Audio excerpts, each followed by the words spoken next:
The Pelicans lost again, but the story isn't the scoreboard or head coach Willie Green. It's Derik Queen and Jeremiah Fears. If the rookies keep showing this kind of promise, Joe Dumars might be forced to shake things up sooner than expected. Let's talk about it in today's episode of Locked On Pelicans. Let's go.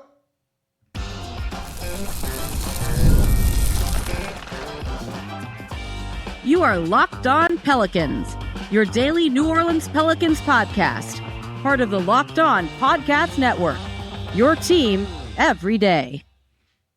Welcome to another edition of Locked On Pelicans, the daily podcast covering your favorite team, the New Orleans Pelicans and NBA, part of the Locked On Podcast Network, your team every day, available wherever you get your podcasts and available on YouTube. I'm your host, Pelicans Insider, credential member of the media, Jake Madison, at NOLA Jake on Twitter, here with y'all after the Pelicans lose to the Portland Trail Blazers, 125-117. They're a bad team. We don't need to spend too much time on the score. I want to look at the play of the rookies. You saw Derik Queen have a breakout game. Jeremiah Fears made this one close down the stretch and almost gave New Orleans a chance. But it was the third quarter that basically undid them. We're going to look at the rookies and their play. I want to break down what you saw from Derik Queen, what you saw from Jeremiah Fears. I want to spend the second segment really breaking down the third quarter. I'm going to tell you exactly what went wrong, how the Pelicans can fix it, maybe with new leadership, which will tie into the latest on head coach Willie Green. We got a big show today over here on the Locked On Pelicans podcast. Today's episode is brought to you by FanDuel. Right now, new customers can bet just $5. And if your bet wins, you're going to get $300 in bonus bets to use across the app. Head to FanDuel.com to get started. And of course, thank you for making Locked On Pelicans your first listen today and every day. We are here Monday through Friday, the number one Pelicans podcast covering everything you want to know about this Pelicans team, so please subscribe wherever you get your podcast and join over 11,000 Pelicans fans on YouTube as well and become an everydayer. That means you listen Monday through Friday to the Locked On Pelicans podcast. If you're an everydayer, let me know in the comments down below. Don't forget, you can also watch us on the Gulf Coast Sports and Entertainment Network, same place you watch your Pelicans play.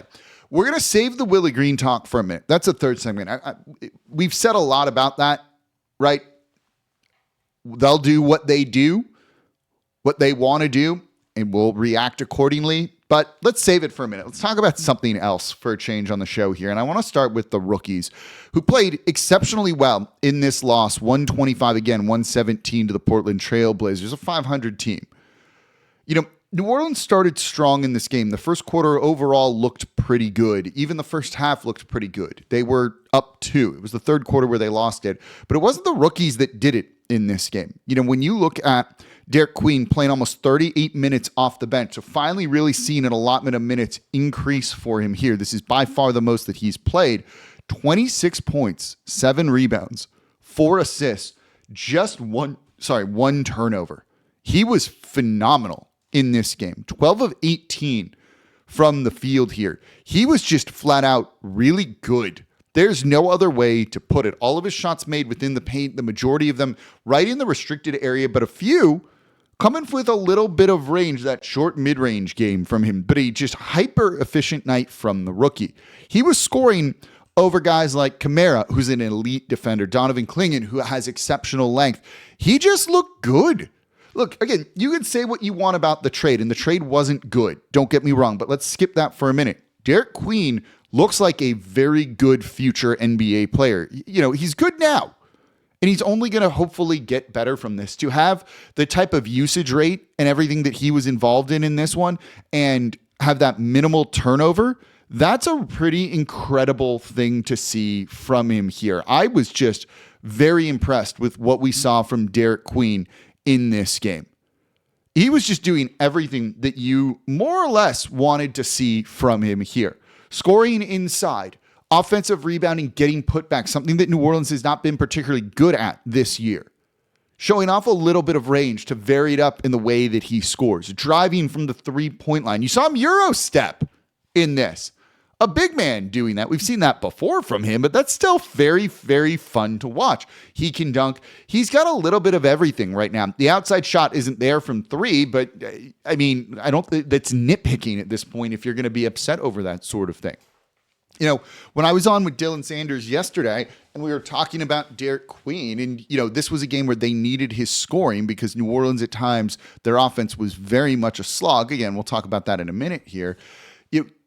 you saw him just doing it a variety of ways. But if he can get some of those defensive rebounds, and you see flashes of him being a very good rebounder, he's not there yet. That takes some time. That's fine. He does, I don't know if he's ahead of schedule or not, but you're not looking for him to be a complete NBA player just yet.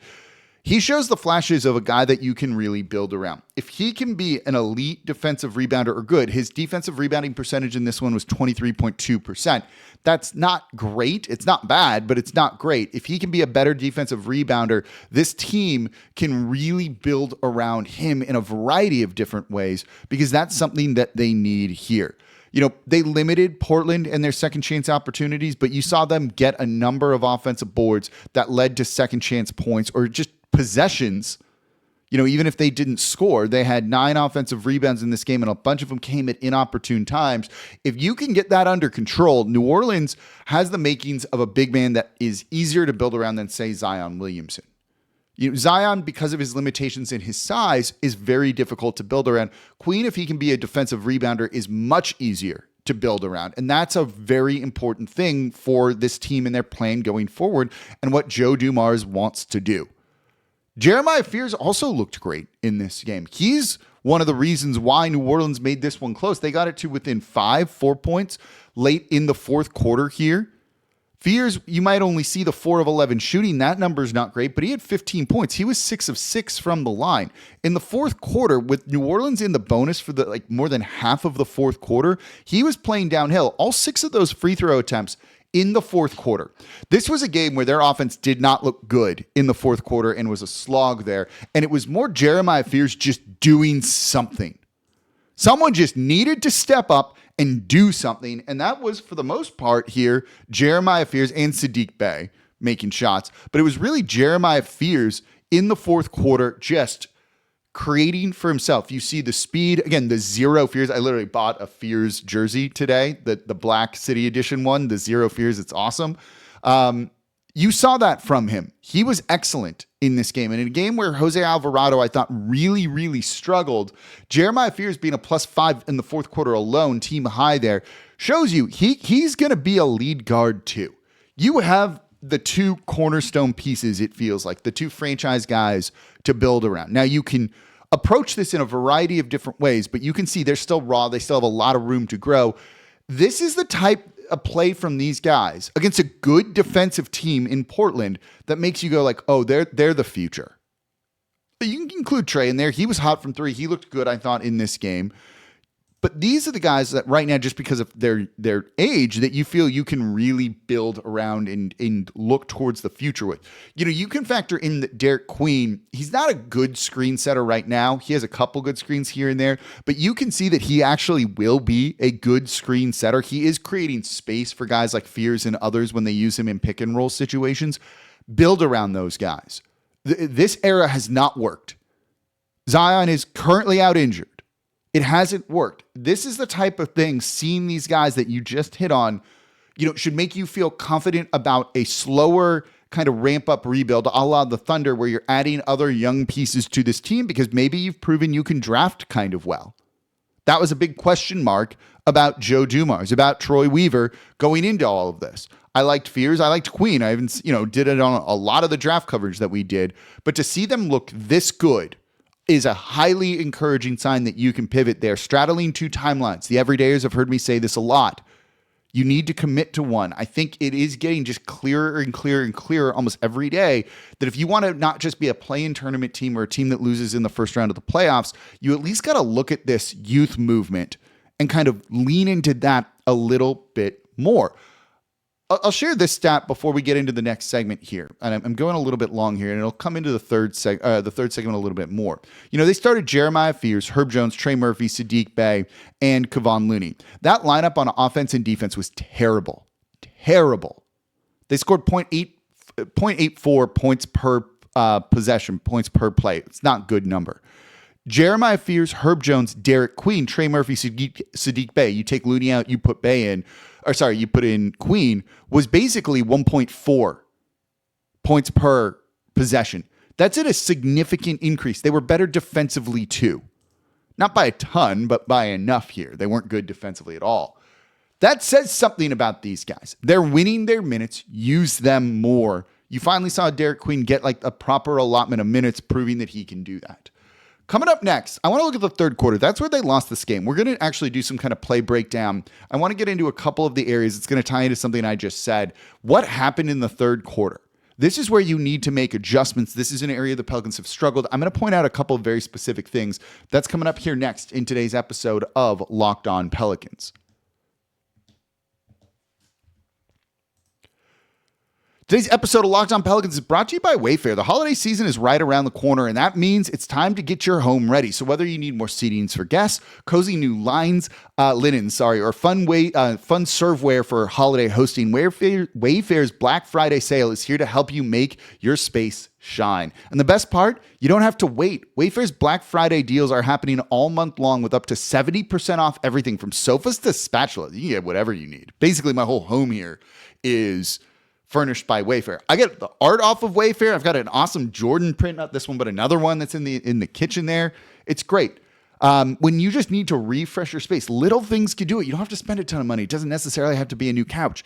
It can be some accent lighting. It can be a different table, whatever it is. Wayfair has it, and it can transform your room. What I also love is just how fast everything ships and free just in time for the holidays. Do you have a big truck where you can carry things over? No? Cool. Let it just get delivered to you with Wayfair. So if you've ever hosted family for the holidays, you know how much of a difference a few new touches can make, and Wayfair makes that easy. So don't miss out on early Black Friday deals. Head to wayfair.com to shop Wayfair's Black Friday sale for up to 70% off. That's WAYFAIR.com. Sale ends December 7th. And thank you for making Locked On Pelicans your first listen. Today and every day, we are here Monday through Friday, the #1 Pelicans podcast, covering everything you want to know about this Pelicans team. So please subscribe wherever you get your podcasts and join over 12,000. I think I keep saying that wrong. Pelicans fans on YouTube as well. Don't forget, you can watch us on the Gulf Coast Sports and Entertainment Network as well. We're part of the Locked On Podcast Network, your team every day, which is now the #1 sports podcast network. I am not going to get tired of saying that. That's just a really cool thing, and I feel very honored to be a part of all of this here. So let's talk about the third quarter. This is where New Orleans lost this game, right? If you want to critique head coach Willie Green, this is where you should start. The Pelicans have a point differential of -75 in the third quarter. They've been outscored by 75 points over 11 games in just the third quarter alone. You can do the math. It's not good. They lost this one 38-26. This is where they lost the game. They were up at halftime, and then they found themselves down going into the fourth quarter and just never recovered here. And when you look at what happened, I went back before I did this show. It's why it's out a little bit later than normal, to rewatch I rewatched the third quarter twice, is what I did, using Synergy Sports to kind of get some insight on what was going on here. And it kind of matches up with everything that I saw. I tweeted it out during the game. I want to start with the defense. The defense giving up near 40 points, 38. Jose Alvarado in the third quarter was rough, particularly on the defensive side of the ball. Jeremiah Fears just played 5 minutes, 35 seconds. Jose Alvarado, 6:25, and he was a -4 during those minutes. Everyone wasn't good in the third quarter. But in the third quarter, you saw them really hunting. The Portland Trailblazers were hunting Jose Alvarado. Drew Holiday, with Jose Alvarado on him, was repeatedly calling for screens. The screen would get set. New Orleans would switch, and now all of a sudden you had Jose Alvarado, maybe 6 foot, matched up with a big man. Whether it was Kamara, whether it was Klingon, whether it was Shaedon Sharpe, someone significantly taller than him was matched up with him, and it just allowed them to kind of go crazy. Truthfully, they were hunting Jose Alvarado, and even if they didn't score on that big man matchup, it forced the Pelicans into heavy rotations, and they were basically just playing scramble drill, defense the entire third quarter. They looked terrible during that stretch on the defensive side of the ball. I love Jose Alvarado. Y'all know this. This was not a good game from him in this one, at least defensively. They just got torched on there. You know, when you look at Portland, they scored basically 1.36 points per possession in the third quarter. That's an extremely high number. New Orleans, by comparison, was 0.87. That's not a good number here. Their half-court offense was just feasting on New Orleans, making it incredibly easy. You can't have that kind of thing happen in the third quarter. Their half-court offense was basically elite during that time because New Orleans provided no resistance, and you saw it happening again and again and again. Even if Portland grabbed an offensive rebound, they'd reset the offense and then try and get that mismatch with Jose Alvarado, and then that kept happening. This is where you need adjustments. If you look at why things go wrong in the third quarter, look, I don't care about halftime adjustments as much. You were up. You didn't need to adjust much. But when things really started changing in the third quarter, that's when something does need to change. And you need to have that kind of in-game tactician mindset to be able to make some sort of adjustment. You saw it the other night with a lack of adjustment on Grayson Allen, who went off. This is where you got to do something, basically. And this is where New Orleans is really struggling with that. And has struggled this season, and this has been a recurring thing under head coach Willie Green. There are I've said it, I think he should be fired, but there are valid things to point out. There are things that I don't think are valid. The rotations as much don't bother me, though we'll talk about that in the next segment here, or actually this segment. But when you look at it, these are the things that are really important. And the fact that New Orleans regularly loses games in the third quarter. None of this is new. If they were losing in different ways, it might be a different conversation here, but everything we are seeing, we have seen before. Are they hoping it's going to change? That's what's so kind of confusing about all of this and their lack of a decision to make a move. And look, would making a head coaching change truthfully change the trajectory of the year? No, but you could have won this game if things got if you made the adjustments, if you could see it. Look, I'm not smarter than any coach in the NBA, but there are some times where you can just clearly see what is happening here. You can go back and rewatch this quarter, and you'll see it on the defensive side of them just picking on Jose Alvarado. Do you need to pull him out? Do you need to play someone like Micah Peavy more minutes in that time? He's at least looked somewhat okay defensively. They're lacking some depth right now. You don't have Murray, you don't have Poole that you would maybe play in that position more, and it means Jose wouldn't play. He was a DMP in the first game. But sometimes you're like, this isn't working. We've got to do something different. And New Orleans tends to stubbornly stick with the same thing, and that is pretty frustrating to see. On the offensive side of the ball, where they lost this is the Kevon Looney lineup. I mentioned it in the last segment here about how the same group where you just swap out Looney for Derik Queen made a significant difference. Looney has not looked good for New Orleans. And when you watch them play in the third quarter, those first couple of minutes that he's in, the offense was abysmal. And when you watch it, it's very obvious what happens here. One, he's not any sort of offensive threat, and teams don't cover him. Even when he's down low, which, by the way, is not very often. You don't see him in the paint all that often because they use him in the high pick and roll situations. Jeremiah Fears is fast. He's kind of outracing Looney down the court, which just means you leave Looney wide open at the top of the 3-point line or, kind of around the free throw line a little bit or in that area. And you just put two guys on Jeremiah Fears and he can't score at the rim because it's too well defended. Then you got to reset the offense. And all of a sudden now there's 4 seconds left in the shot clock and you're just doing what you can. Looney at one point, I think there were 2 possessions he was in the paint when he was out there. And both times just they leave him wide open to go take that defender and throw it at whoever is driving into the paint or whoever has the ball. But you sub him out and you put Derik Queen in and things completely changed. And that I think is a very telling thing to be able to see here. If you're going to play Queen 38 minutes, maybe start him. Maybe in the second half. Maybe you don't want to start him in the first quarter for whatever reason. Look, New Orleans did well in the first quarter, so you can't really argue with the results here. But the third quarter, they could have used Queen out there to start, and I wonder how this game would have played out differently. But they didn't, and it felt like a waste.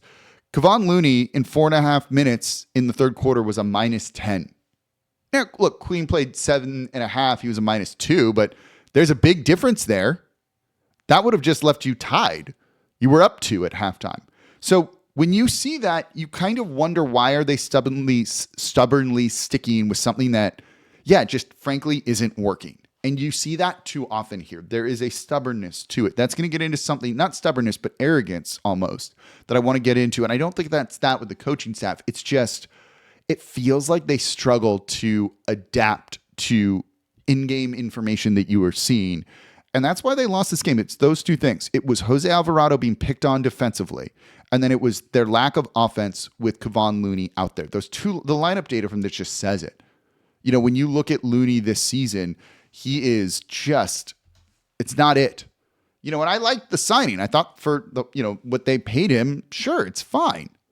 You know, but then you also went out and signed DeAndre Jordan to a fully guaranteed deal for some reason. You know, so maybe play him, try something differently, or are they both just kind of washed? And that's not great if that's the case.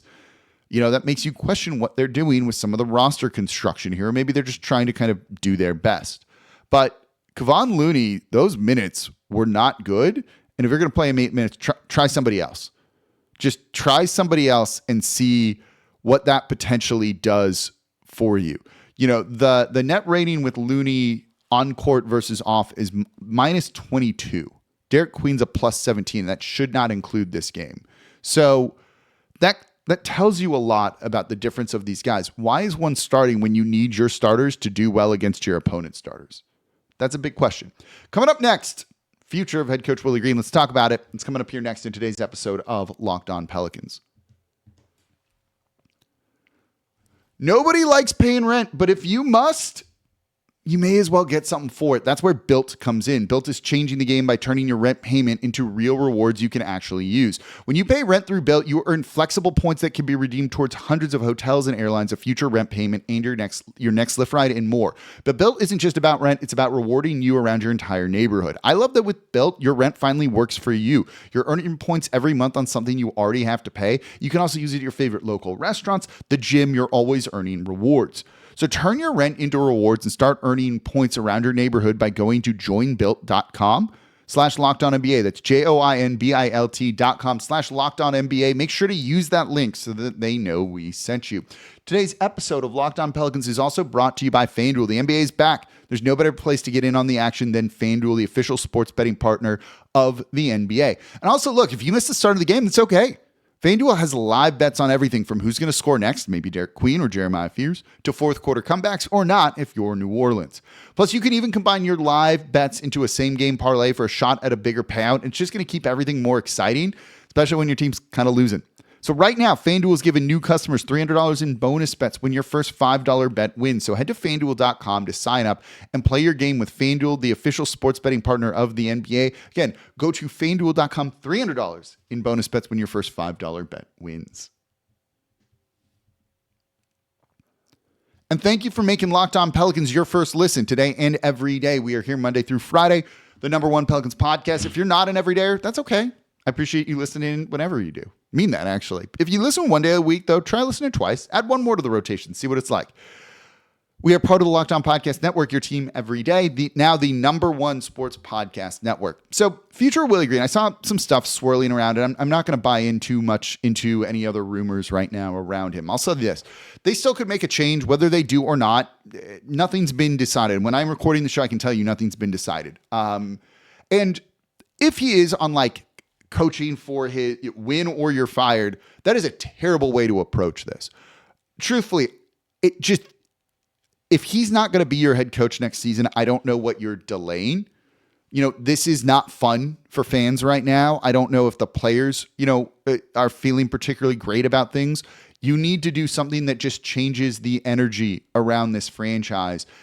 And this team is not doing it. Again, it makes it seem, I don't know, I'm not personal friends with Gail Benson or others, so I'm not going to tell you they don't care or anything like that. It gives off the feeling that they don't care or that they value things other than winning. And you know what? Maybe that's not a bad thing in some sense.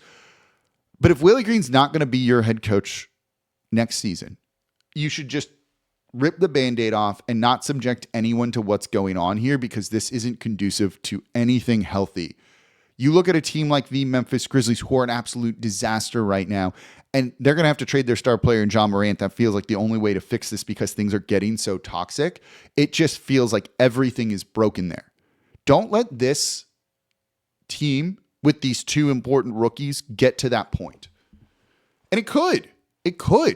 It doesn't feel great around the team right now. Just kind of being in the arena, this is what everybody is talking about. This is the narrative. You could change that. we'll see what they end up doing. If you were going to do it, it felt like yesterday would have been the day to do it before a 5-game homestand. Then you go on the road for one game before coming back. So you have a lot of time to kind of get a little bit more time with your new coach, your interim, but we'll see what they end up doing. If you decide to do this halfway into the homestand, why not just do it before? Do you truly think things are going to change? This comes to this team lacking what feels like some self-awareness around where they are or what they think will happen from it. And if you lack that awareness about it, or if you think like, no, we're a good team, they're not a good team right now. You're a team that has 2 promising rookies, and your star player in Zion Williamson is out with a hamstring injury, which has impacted him the last 4 years. A hamstring injury in some capacity. It's just not working. And so we'll see what they end up doing. I don't know. I saw the rumors and stuff. I don't want to get into all of that. I wouldn't put much. I'm personally, let me say it this way. I am not putting much stock into the stuff that I read with regarding all of that, right? Like the crowd also not hostile towards Willie Green. It's not like this is a fire Nico situation with the Dallas Mavericks where like things were really, truly untenable at that point. That's not the case. While the crowd wasn't great at the game, it was pretty bad, but that also just could be bad team. It's a Tuesday. Wednesday. There we go. Getting my days wrong here. So that was part of it, right? Like, yeah, people just aren't going to show up. I can tell you this. It does feel like the joy, the happiness has been sapped and taken away from this team 10, 11 games into the season, really after 6 games. That's unbelievably disappointing. You've got to bring some of that back. There's one obvious thing to at least, I don't know if it'll work, but you can try it. And maybe you win some games as a result because losing doesn't do you any good. All right, we'll have more in tomorrow's episode of Locked On Pelicans. As always, I'm your host, Jake Madison, at NOLA Jake on Twitter. This is the Locked On Pelicans podcast, part of the Locked On Podcast Network, your team every day. Now, the #1 sports podcast network. See y'all next time.